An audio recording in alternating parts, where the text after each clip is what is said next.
I've been crying for 3 weeks straight, not the kind of tears that come from sadness or loss, but the deep, soul-wrenching sobs that emerge when you discover a truth so devastating about yourself that it shatters every assumption you've held about your relationship with God.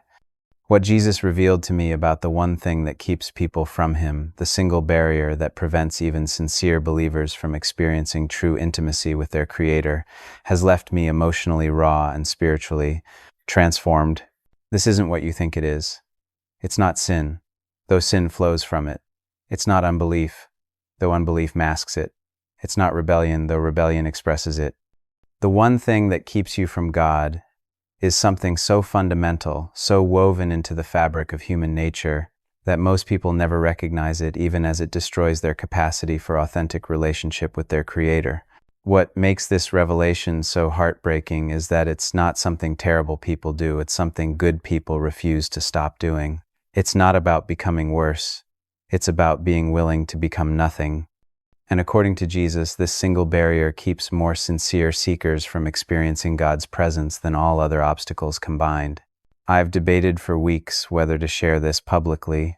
The truth Jesus revealed is so contrary to popular Christian teaching, so devastating to religious self-confidence, that I know many will reject it outright, but the burden has become unbearable.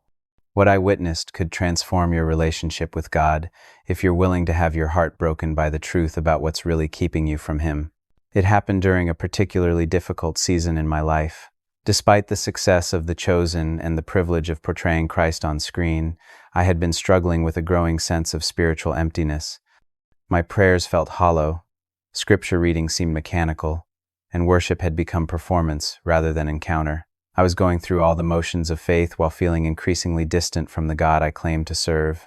The irony wasn't lost on me. Here I was, known around the world for portraying Jesus, yet feeling more spiritually disconnected than I had in years. The external success of the show only highlighted the internal poverty of my actual relationship with Christ. I was teaching millions about Jesus while struggling to experience His presence in my own life. Desperate for breakthrough, I decided to take a retreat to the Monastery of Christ in the desert, a remote Benedictine monastery in northern New Mexico. The monastery sits in a canyon along the Chama River, accessible only by a 13-mile dirt road that winds through high desert landscape. It's a place where silence isn't just encouraged, it's essential to the rhythm of life. I arrived on a Tuesday afternoon, having arranged to spend a week in one of their simple guest rooms. The monastery follows the ancient rhythm of prayer, work, and study that has sustained monastic communities for over 1,500 years. 7 times a day, the bells call the community to prayer, beginning with vigils at 4 a.m. and ending with compline at 7:30 p.m. For the first 3 days, I threw myself into the monastic routine, attending every prayer service, participating in manual labor, and spending hours in silent meditation. But instead of drawing closer to God, I felt increasingly frustrated. The silence that was supposed to facilitate encounter with the divine only amplified my sense of spiritual emptiness. The prayers that should have lifted my heart felt like empty words echoing off stone walls. By Thursday evening, I was ready to leave. Whatever I was looking for clearly wasn't going to be found in this ancient place of prayer. I had attended Vespers with the community, eaten dinner in silence, and returned to my sparse room feeling more spiritually barren than when I had arrived. It was then, sitting on the narrow bed in my monastic cell, that I finally stopped trying to find God and simply acknowledged the truth. Despite all my religious activity, all my theological knowledge, all my public ministry, I felt completely disconnected from the living Christ I claimed to know. "Lord," I whispered into the desert silence, "I don't know what's wrong with me. I'm doing everything I know to do, but I can't seem to reach you. What is it that's keeping me from experiencing your presence?" What happened next defies rational explanation. The sparse monastic cell seemed to fill with a presence so tangible I could feel it pressing against my skin. The silence deepened beyond mere absence of sound to become a living thing that held me in its embrace. And then Jesus was sitting on the simple wooden chair across from my bed, as physically present as any person I've ever encountered, yet radiating a reality that made everything else seem like shadows. I'd like to say I responded with dignity or spiritual insight. Instead, I fell off the bed, onto the stone floor, my heart hammering so violently I thought it might burst. This was really happening. The living Christ, not the character I portrayed, but the actual Son of God, was sitting in my monastic cell in the New Mexico desert. "Peace, Jonathan," he said, his voice carrying an authority that instantly calmed my panic while simultaneously breaking my heart with its tenderness. "I've come because you asked the right question. You want to know what's keeping you from me." The phrase, "keeping you from me," hit me like a physical blow. In all my years of faith, in all my study to portray Jesus authentically, I had focused on drawing closer to God, growing in spiritual maturity, deepening my relationship with Christ. The idea that something was actively keeping me from Him, something I might be doing or refusing to stop doing, had never occurred to me.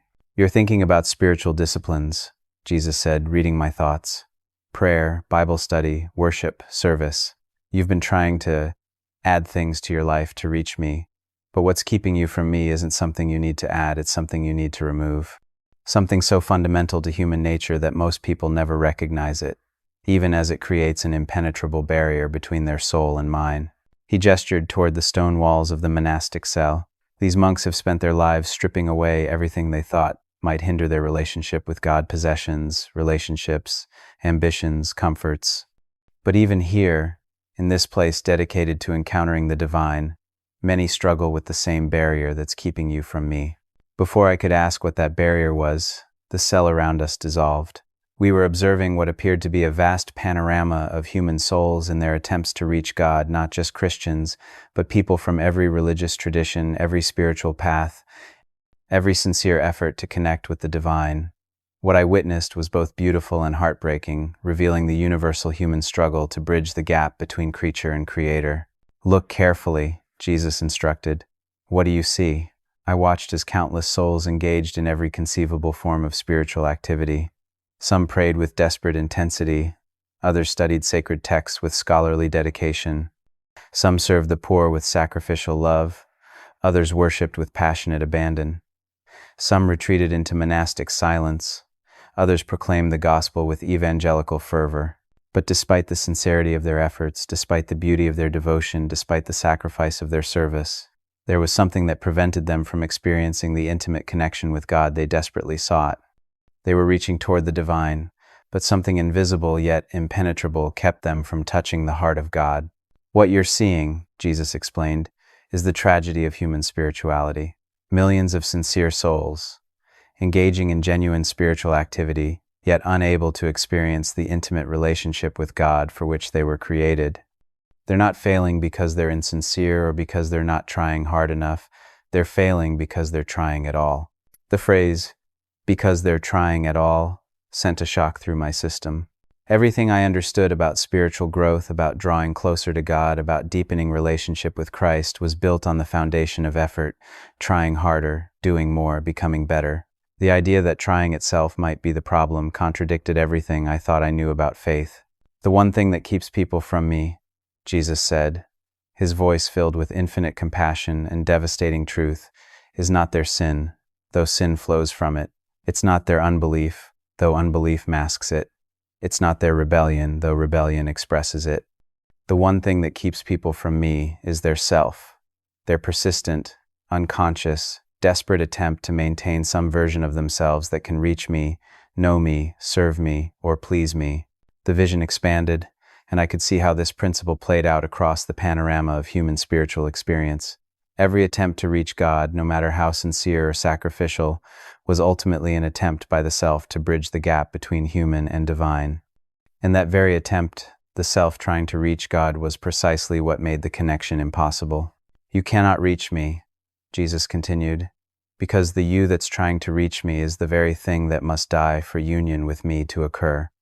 Every spiritual discipline, every religious activity, every effort to grow closer to God is ultimately an attempt by the self to survive the encounter with the divine.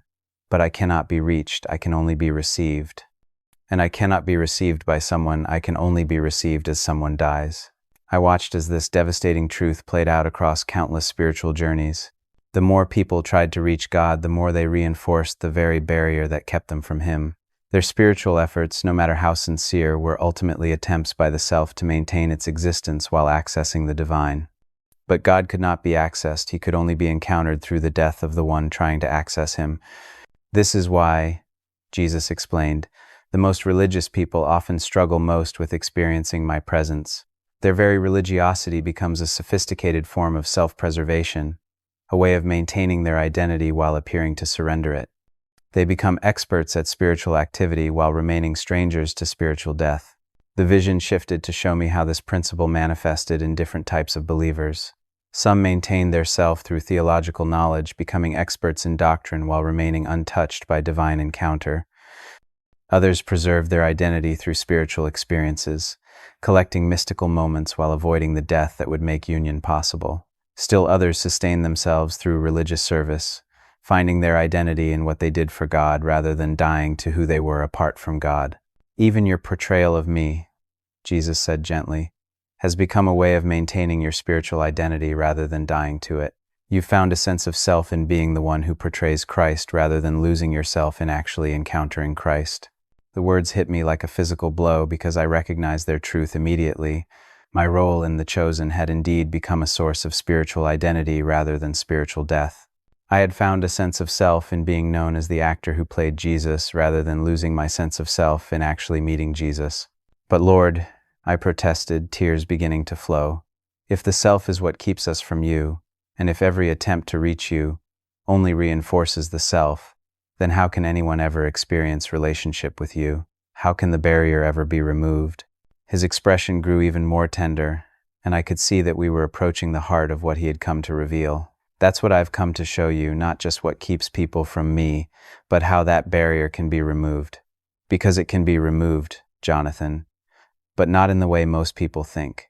The vision began to shift, and I could see that Jesus was preparing to reveal something even more specific about how the self, this fundamental barrier to experiencing God, actually operated in the lives of sincere believers, and what it would take for that barrier to be dissolved.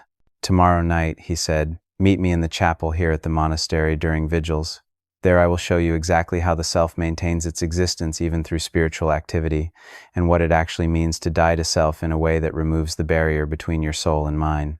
As his presence began to fade, though his spiritual reality remained tangible, his final words burned themselves into my consciousness.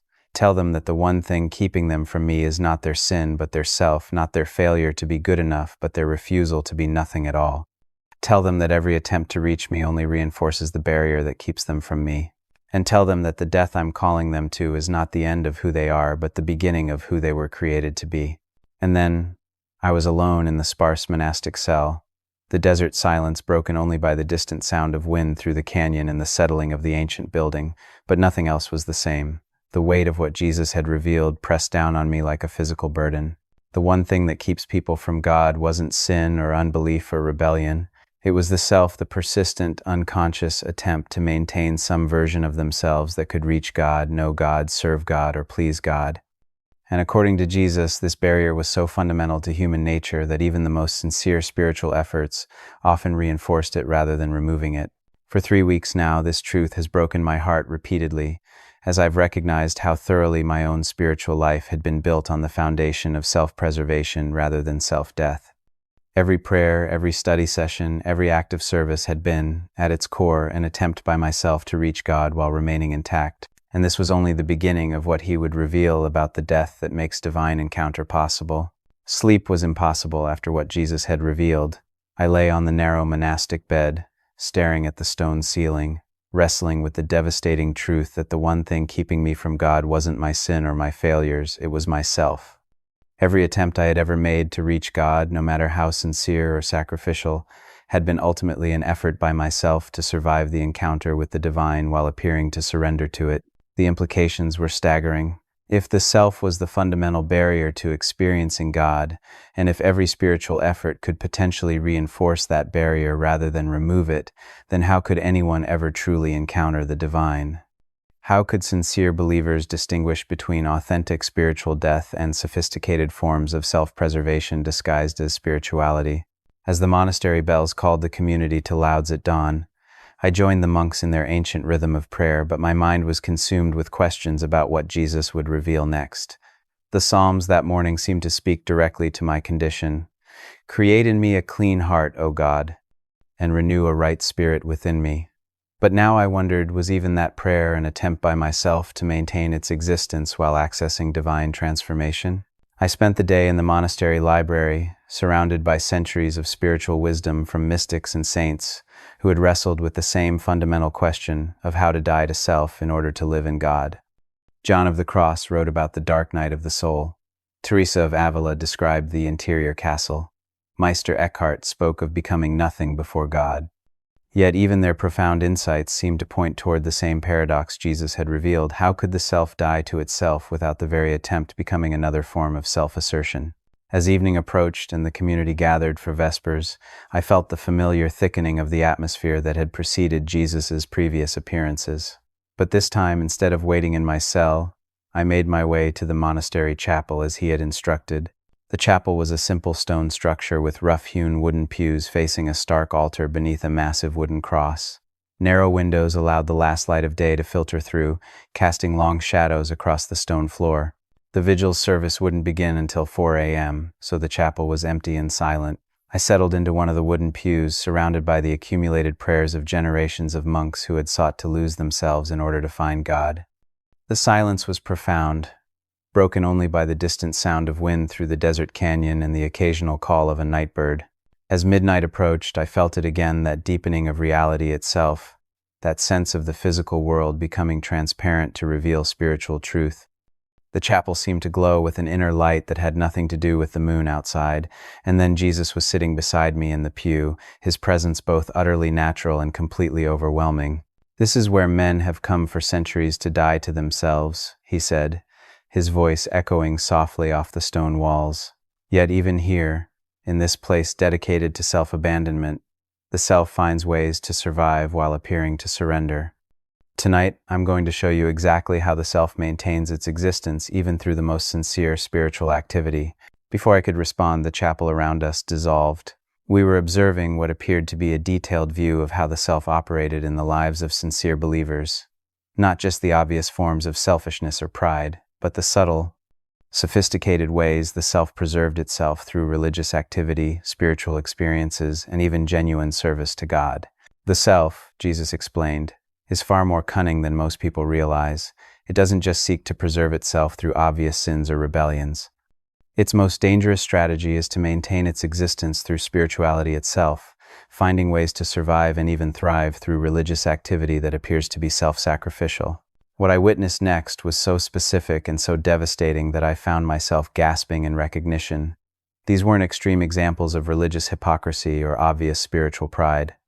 These were subtle deceptions that could operate in the hearts of the most sincere believers, allowing the self to maintain its existence while creating the illusion of spiritual death.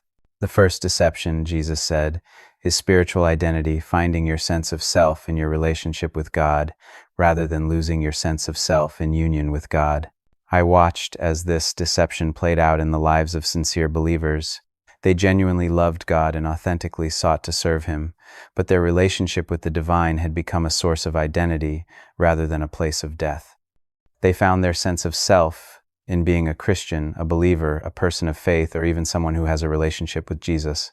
This spiritual identity, Jesus explained, is one of the most sophisticated forms of self-preservation because it appears to be about me while actually being about them. They're not finding their identity in worldly success or human relationships, they're finding it in their connection to the divine. But any identity, even a spiritual one, is still a form of self that must die for true union to occur. The vision expanded, and I could see how this spiritual identity manifested in different believers. Some found their sense of self in their theological knowledge, becoming the person who understands God's word. Others discovered identity in their spiritual experiences, becoming the one who hears from God or the person who has encountered the divine. Still others built their self-concept around their service, becoming the faithful servant or the one who sacrifices for God's kingdom.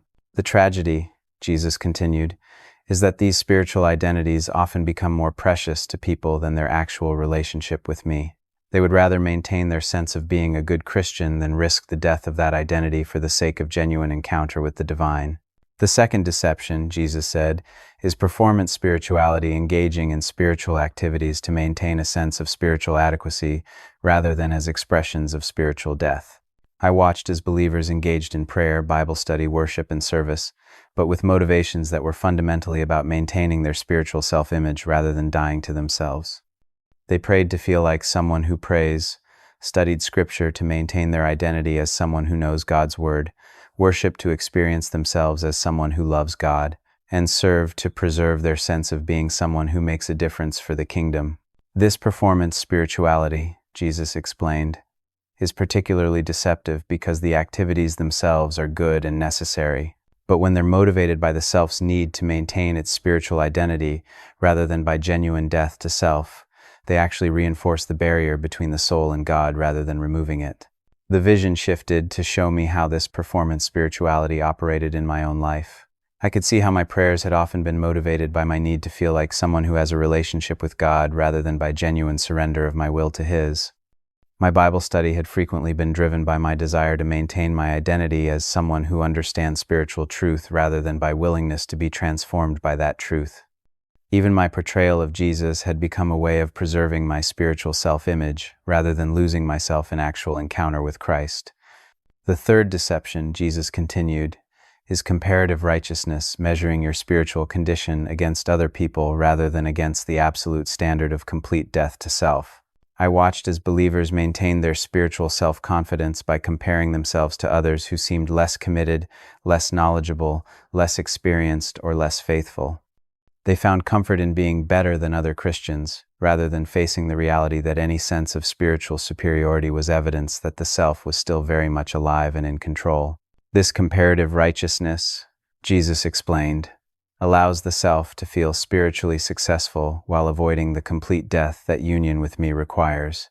As long as people can point to others who seem less spiritual, they can maintain the illusion that they're making progress toward me rather than facing the truth that any progress made by the self is actually movement away from genuine encounter with the divine. The vision expanded to show me how this comparison operated across different areas of spiritual life. Some believers compared their prayer lives, finding identity in praying more than others. Some compared their biblical knowledge, maintaining their sense of self through superior understanding.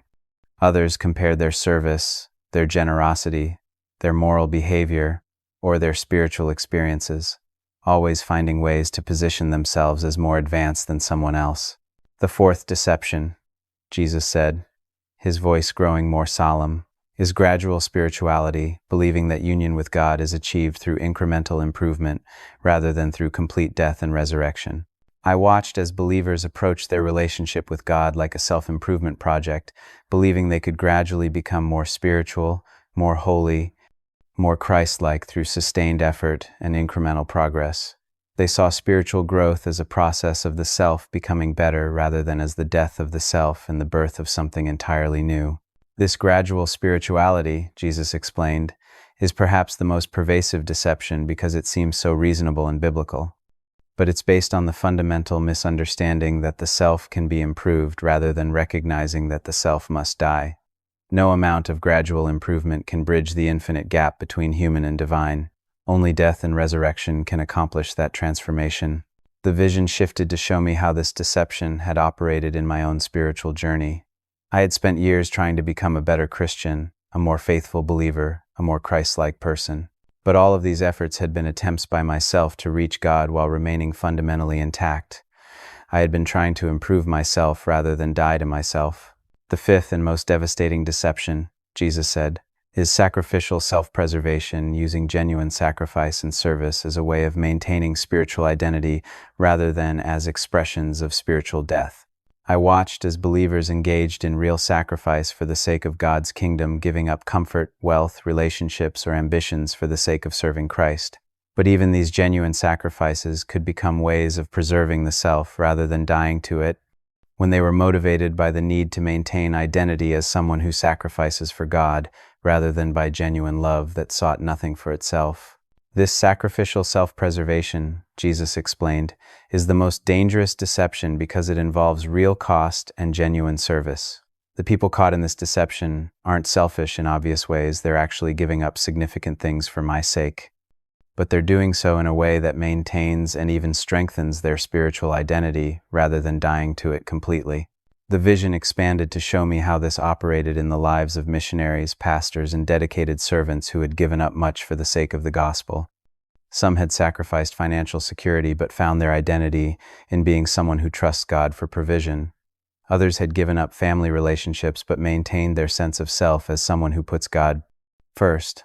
Still others had abandoned career ambitions but preserved their identity as someone who serves God's kingdom rather than worldly success. Even martyrdom, Jesus said with profound sadness, can become a form of self-preservation if it's motivated by the desire to maintain identity as someone willing to die for God rather than by genuine love that seeks nothing, not even the identity of being a martyr. As the vision began to shift, I felt overwhelmed by the sophistication and pervasiveness of these deceptions. If the self could maintain its existence even through genuine sacrifice, authentic service, and sincere spiritual activity, then how could anyone ever truly die to self? How could believers distinguish between authentic spiritual death and these sophisticated forms of self-preservation? But Lord, I asked, my voice breaking with the weight of recognition, if the self is this cunning, if it can survive even through genuine spirituality, then how can anyone ever truly die to self? How can we know whether our spiritual activities are expressions of death or sophisticated forms of self-preservation? That's what I'll show you tomorrow night, Jesus replied, his expression mixing divine authority with infinite compassion. Meet me in the desert outside the monastery at dawn. There I will reveal what genuine death to self actually looks like, and how it differs from these deceptions that allow the self to survive while appearing to surrender. As his presence began to fade, his final words burned themselves into my consciousness. Tell them that the self is far more cunning than they realize, that it can maintain its existence even through sincere spiritual activity. Tell them that their very spirituality may be the most sophisticated barrier keeping them from me. Tell them that comparative righteousness, performance spirituality, and even sacrificial service can become ways of preserving the very thing that must die for union with me to occur. And tell them that recognizing these deceptions is the first step toward the genuine death that makes divine encounter possible. And then I was alone in the monastery chapel, the silence broken only by the distant sound of desert wind and the settling of ancient stones. But the weight of what Jesus had revealed pressed down on me like a crushing burden. The self wasn't just preserved through obvious sins or rebellions, it maintained its existence through the very spiritual activities that were supposed to destroy it. For 3 weeks now, this truth has broken my heart as I've recognized how thoroughly these deceptions had operated in my own spiritual life. My prayers, my study, my service, even my portrayal of Christ, all had become ways of maintaining my spiritual identity rather than dying to it. I had been using spirituality itself as a sophisticated form of self-preservation while believing I was growing closer to God. The most devastating realization was that the more spiritual I had become, the more entrenched these deceptions had grown.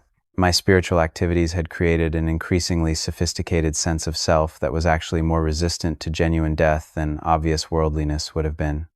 I had become an expert at spiritual self-preservation while remaining a stranger to spiritual death.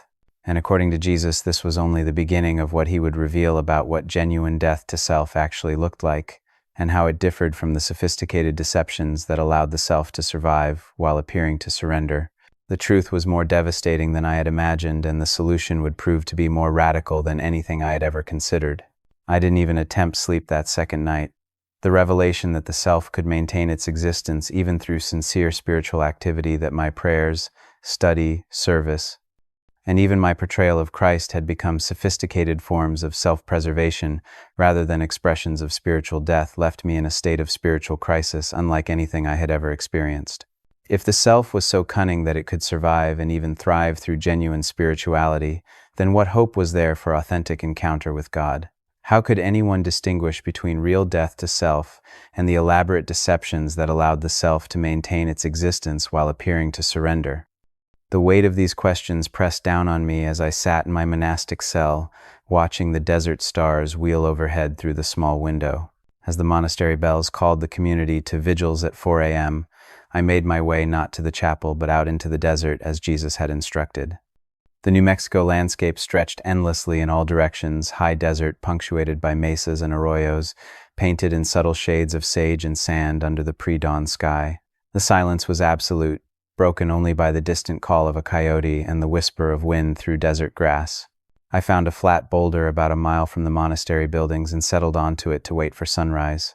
The eastern horizon was just beginning to show the faintest hint of light, and the desert air carried the clean scent of sage and juniper. This was a place where the earth itself seemed to speak of eternity, where the vastness of creation dwarfed human concerns and pointed towards something infinitely greater. As the sun crested the horizon, painting the desert in brilliant shades of gold and crimson, I felt it again, that familiar deepening of reality, that sense of the physical world becoming transparent to reveal spiritual truth. The desert around me seemed to glow with an inner light that had nothing to do with the rising Sunday.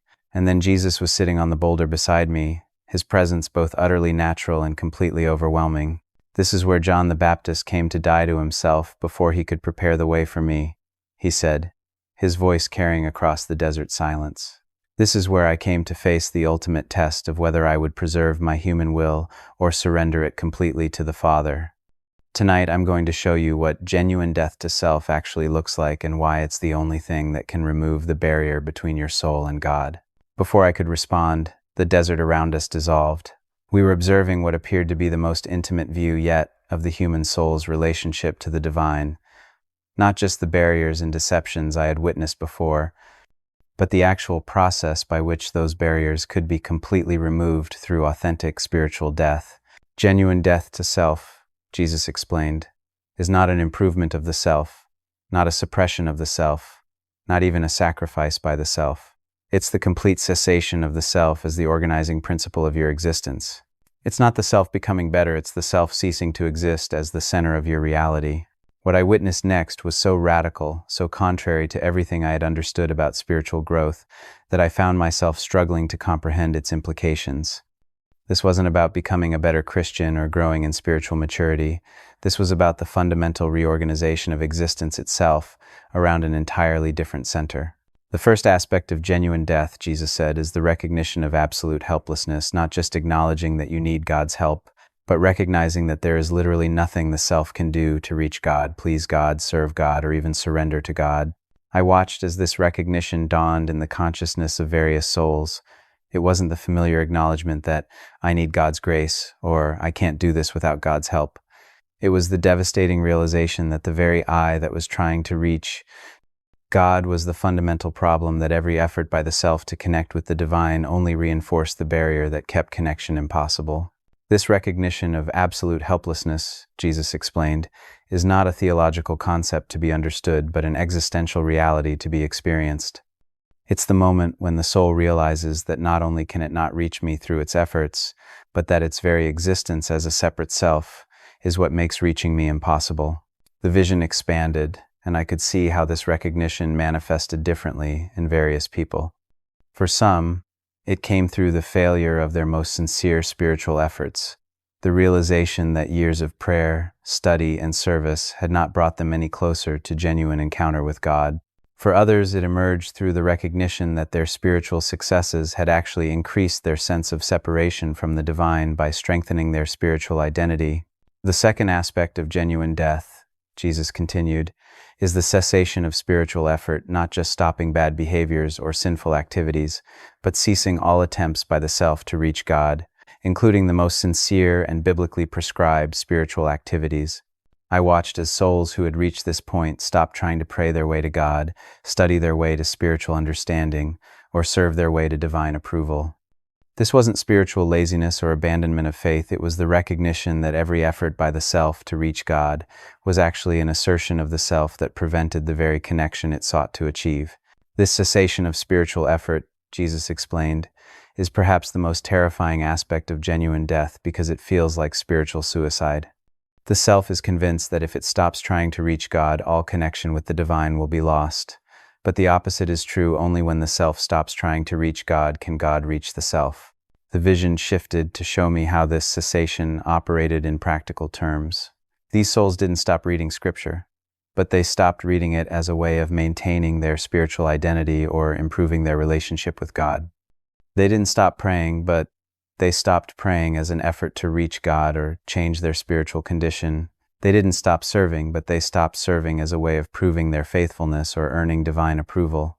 The third aspect of genuine death, Jesus said, is the surrender of spiritual identity, releasing not just worldly identities, but even the identity of being a Christian, a believer, or someone who has a relationship with God. I watched as souls released their grip on even their most precious spiritual self-concepts. They stopped finding their sense of self in being faithful, committed, knowledgeable, or spiritually mature. They ceased to derive identity from their relationship with God, their understanding of Scripture, their history of service, or their spiritual experiences. This surrender of spiritual identity, Jesus explained, is the most difficult aspect of genuine death, because spiritual identity feels like the highest form of self. People are often willing to die to worldly identities, success, wealth, reputation, relationships, but they cling desperately to their spiritual identity as the one aspect of self that surely must be preserved. The vision expanded to show me how this surrender manifested in different believers. Some released their identity as mature Christians who had grown beyond the need for basic spiritual disciplines. Others surrendered their sense of being called or anointed for special service. Still others let go of their identity as someone who hears from God or a person of deep faith. The fourth aspect of genuine death, Jesus continued, is the acceptance of spiritual nothingness, embracing the reality of being nothing before God rather than trying to be something, even something spiritual. I watched as souls moved beyond trying to be good Christians, faithful believers, or spiritual people to simply accepting their complete nothingness in the face of divine reality. This wasn't self-hatred or spiritual depression. It was the peaceful recognition that in the presence of infinite God, the finite self simply ceased to have any meaningful existence. This acceptance of spiritual nothingness, Jesus explained, is not a negative state, but the most positive reality possible. It's not the self becoming nothing, it's the recognition that the self was always nothing, and that this nothingness is not a problem to be solved, but the very condition that makes union with God possible. The vision shifted to show me how this acceptance transformed the souls who experienced it. Instead of trying to maintain some version of themselves that could relate to God, they simply disappeared into the reality of God Himself. Their prayers became God praying through them, their service became God serving through them, their love became God loving through them. The fifth and final aspect of genuine death, Jesus said, is resurrection into divine life, not the improvement or transformation of the self, but the replacement of the self with my life as the organizing principle of existence. I watched as souls who had died completely to themselves experienced something that could only be described as resurrection, not the return of their old self in improved form, but the emergence of an entirely new form of existence organized around the life of Christ rather than the life of the self. This resurrection into divine life, Jesus explained, is not something the self achieves or even experiences. The self is gone. What remains is my life expressing itself through what was once a separate individual but is now simply a unique expression of divine existence. The vision expanded to show me how this resurrection manifested in practical life. These souls didn't become perfect or sinless in the traditional sense. They became transparent, offering no resistance to the flow of divine life through them. Their personalities remained distinct, but they were no longer organized around a separate self. Instead, they had become unique expressions of the one divine life that was their true identity. As the vision began to fade and the New Mexico desert gradually reappeared around us, I felt both terrified and exhilarated by what Jesus had revealed. The death he was describing wasn't a spiritual discipline or a religious experience. It was the complete reorganization of existence itself around an entirely different center. But Lord, I asked, my voice barely above a whisper, how does this death actually happen? How does someone move from recognizing these truths intellectually to experiencing this complete death and resurrection? Jesus turned to face me directly, his eyes filled with infinite love and absolute authority. Jonathan, the death I've described cannot be achieved, accomplished, or even chosen by the self. The self cannot kill itself, it can only stop defending itself. The death happens when the soul finally stops trying to preserve any version of itself and simply surrenders to the reality that it was never meant to exist as a separate entity.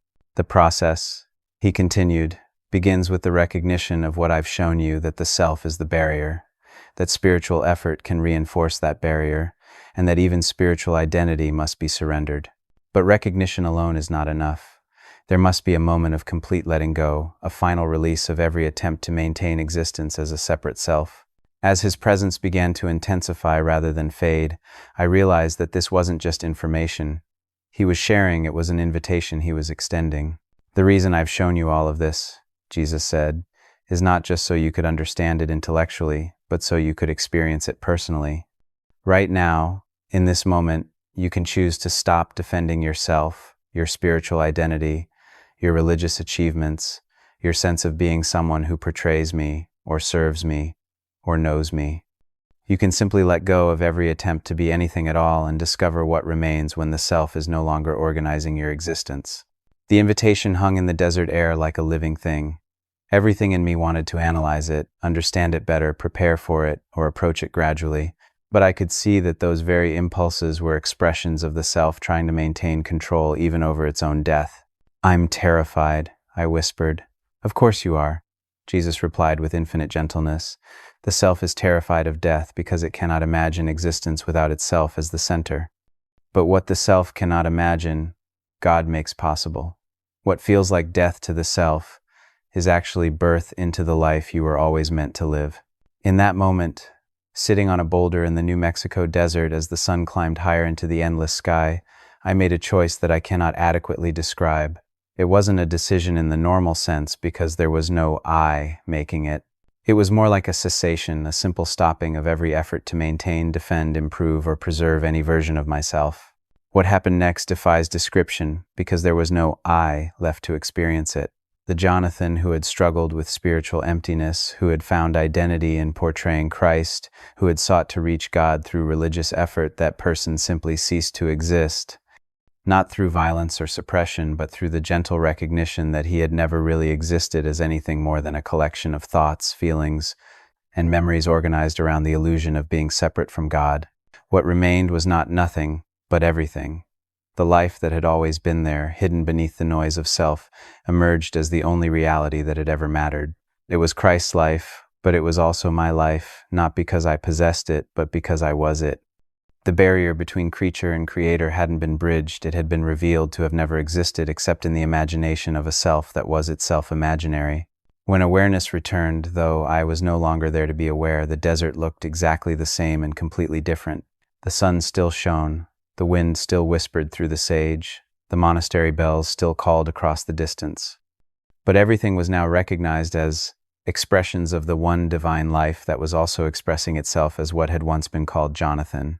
This, Jesus said, though he was no longer separate from the life that was now living itself as this unique expression of divine existence, is what it means to be born again, not the improvement of the old life, but death to the old life and birth into the life that is eternal, the life that is mine, the life that is who you really are and have always been. For 3 weeks now, this truth has broken my heart and rebuilt it in ways I cannot explain.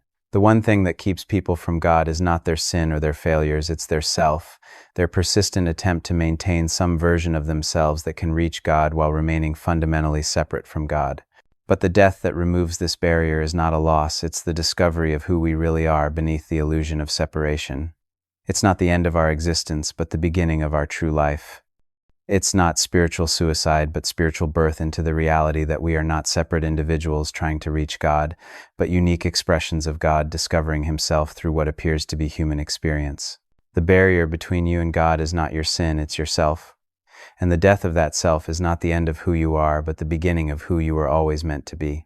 The choice is yours, and it can be made in this very moment, not gradually, not through spiritual effort, not by becoming better, but by simply stopping the defense of any version of yourself and discovering what remains when the illusion of separation finally dies.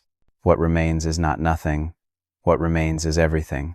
What remains is God living as you, loving as you, being as you, not because you have achieved union with God, but because you have discovered that separation from God was always just a dream from which you can awaken at any moment you choose to stop defending the dreamer.